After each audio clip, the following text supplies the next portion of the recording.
Newton का third law, to every action there is an equal and opposite reaction, इसका philosophical view point उससे भी पहले कर्म की परिभाषा के रूप में दिया जा चुका है।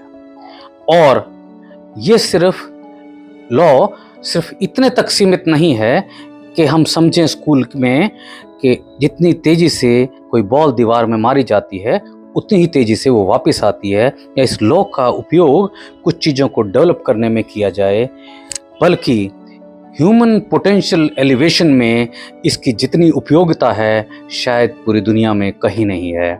क्योंकि ये लॉ एक चीज़ और सिखाता है कि आपके रिजल्ट या आउटपुट उसी रेशो प्रोपोर्शन में आएंगे जिस रेशो प्रोपोर्शन में आपने वो एक्शन किया या वो इनपुट दिया। Your output will be directly proportional to the input। और chicken soup for the soul के ऑथर ने एक बहुत अच्छी बात कही है, if you keep on doing the same thing you will keep on getting the same results. अगर आपको डिफरेंट रिजल्ट चाहिए तो आपको इनपुट डिफरेंट करनी पड़ेगी।